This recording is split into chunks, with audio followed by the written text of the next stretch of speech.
Hello friends, আমি আবারও চলে এসেছি আপনাদের সাথে একটি নতুন ভিডিও নিয়ে। একটি নতুন ভিডিও আমি আপনাদের সাথে শেয়ার করছি। তবে আজকে কোনো রেসিপি না, আজকে আমি মশলা বানিয়ে দেখাবো, বিরিয়ানি মশলা। বাড়িতেই খুব সহজে কিভাবে বানানো যায়, একদম দোকানের মতো। তো সেই মশলাই আমি আপনাদের বানিয়ে দেখাবো। এই যে আঙুলে করে তুলে দেখাচ্ছি কতটা মসৃণ, মানে কতটা মিহি হয়েছে। তো এই মশলা বানানোর জন্য যে সমস্ত উপকরণগুলো লাগবে সেটা হচ্ছে, নিয়েছি গোটা গোলমরিচ, গোটা মৌরি, গোটা জিরে, গোটা ধনে, কয়েকটা শুকনো লঙ্কা, তেজপাতা, আর নিয়েছি গোটা গরম মশলা, এলাচ, লবঙ্গ, দারচিনি, আর জায়ফল আর জয়িত্রী। এই সমস্ত উপকরণগুলো আমি নিয়েছি। এই সমস্ত গোটা মশলা আমি নিয়েছি, সব কিছুই কিন্তু গোটা। এটা আমি প্রথমে গ্যাসের উনানে একটু শুকনো খোলায় নাড়াচাড়া করে নেব।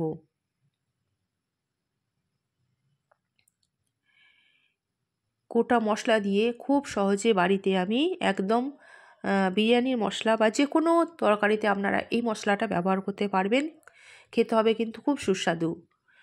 তারপর গ্যাসের উনানে আমি একটা ননস্টিক কড়াই বসিয়েছি।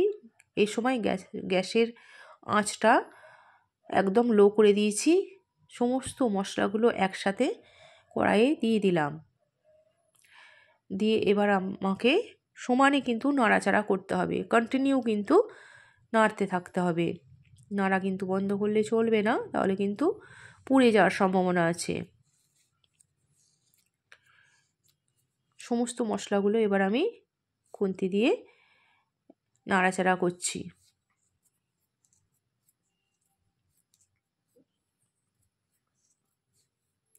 নাড়তে নাড়তে যখন একটা সুগন্ধ আসবে, খুব সুন্দর একটা স্মেল বেরোবে, আর কালারটা একটু চেঞ্জ হবে, তখন বুঝতে হবে যে আমার এই মশলাগুলো সব ভাজা ভাজা হয়ে গেছে।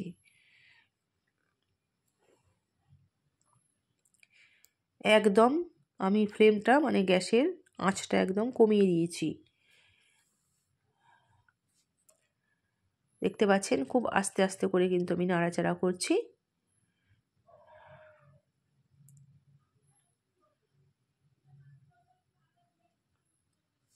এই মশলা যে কোনো তরকারিতে দিলে কিন্তু খুবই সুস্বাদু হবে।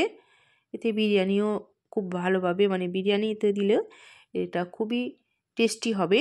এই মশলা ব্যবহার করলে যে কোনো রান্নায় স্বাদ কিন্তু দ্বিগুণ হয়ে যাবে। এই মশলা কিন্তু ব্যবহার করলে যে কোনো রান্নায় স্বাদ দ্বিগুণ হয়ে যাবে।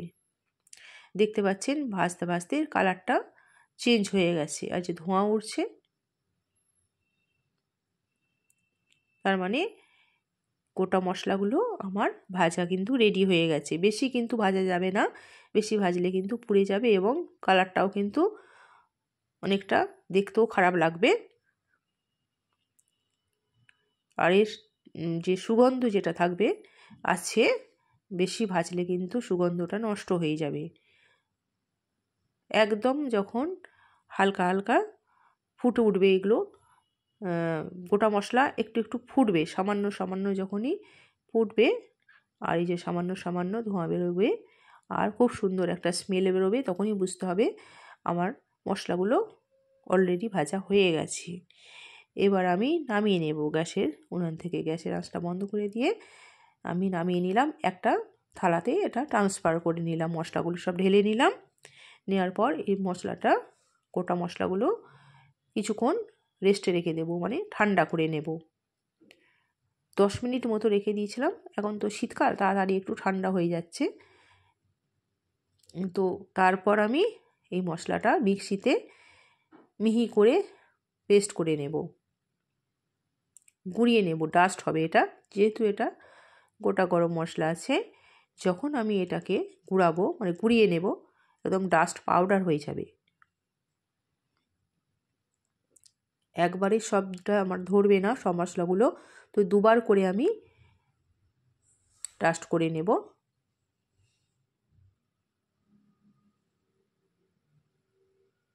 ঢাকাটা এঁটে দিলাম। মিক্সিটা ওই দিক দিয়ে বাটা যাচ্ছিলো না, মানে ঘোরানো যাচ্ছিলো না, তো সেই জন্য একটু ঘুরিয়ে নিলাম মিক্সিটা একটু। এই দেখতে পাচ্ছেন ভেতরে এই যে ডাস্ট হচ্ছে, গুঁড়ো হচ্ছে। কয়েক সেকেন্ড ঘোরালাম আর তো গুঁড়িয়ে গেল সমস্ত মশলাগুলো। আমি তুলে দেখিয়ে দিচ্ছি।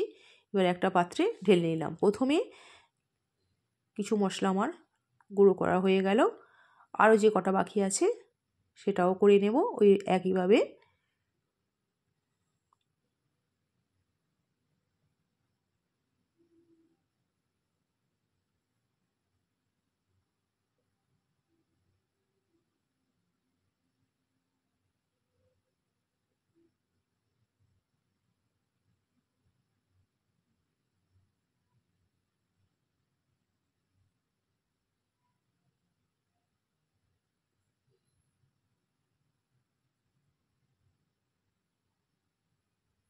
কি দেখতে পাচ্ছেন মিক্সি বাটির বাইরে দিয়ে দেখা যাচ্ছে ঘুরছে, পুরোপুরি ডাস্ট হয়ে গেছে। এটাও একইভাবে 30 থেকে 40 সেকেন্ড আমি ঘুরিয়ে নিলাম। এই যে আমি একটা পাত্রে, মানে যেটা আগে ঢেলেছি যে মশলাটা, সেই পাত্রে আবার দ্বিতীয়বার ঢেলে নিলাম।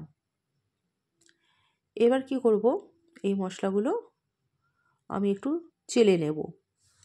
মানে পুরোপুরি তো যেহেতু এটা মিক্সিতে আমি গুঁড়ো করেছি, তো পুরোপুরি তো মিহি হয়নি। তো পুরোপুরি মিহি করার জন্য আমি একটা চালনি নিয়েছি। এই চালনিতে পুরো মশলাটা ঢেলে নিলাম আর তলায় একটা থালা নিয়েছি, ভালো করে এটা চেলে নিচ্ছি। চেলে নিলে একদম মিহি হয়ে পাউডার মতো একদম তলায় পড়ে যাবে মশলাটা, আর ওপরে সামান্য সামান্য যেটুকু গোটা থাকবে সেটা থেকে যাবে। মশলাটা খুব ভালোভাবে তাহলে হয়ে যাবে। বন্ধুরা আমার চ্যানেলটিকে সাবস্ক্রাইব করবেন প্লিজ, বন্ধুরা পাশে থাকবেন, আর ভালো লাগলে লাইক কমেন্টস এবং শেয়ার করতে যেন ভুলবেন না। দেখিয়ে দিলাম উপরে কিছু গোটা গোটা যেগুলো আছে, যে চেলে নেওয়ার পর উপরে সামান্য সামান্য, সেটাও কিন্তু আরেকবার আমি মিক্সিতে ভালো করে ঘুরিয়ে নেব। এই 10 সেকেন্ড মতো ঘুরিয়ে নেব। নেওয়ার পর আবার ওই একইভাবে চেলে নিয়েছি। নেওয়ার পর এই মশলাটা আমার বেরিয়েছে, এই প্লেটে ঢেলেছি। এতটা মশলা আমার হয়েছে। এবার একটা খালি কোটো আমি রেখেছিলাম আগে থাকতে পরিষ্কার করে, এই কোটোটা আমি পুরো 1 মাসের জন্য সংরক্ষণ করে রাখবো।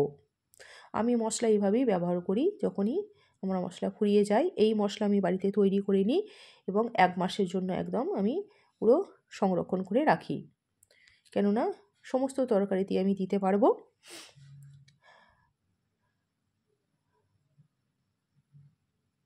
এবং রান্নার স্বাদটাও হবে আমার দ্বিগুণ যদি এই মশলা ব্যবহার করা হয়।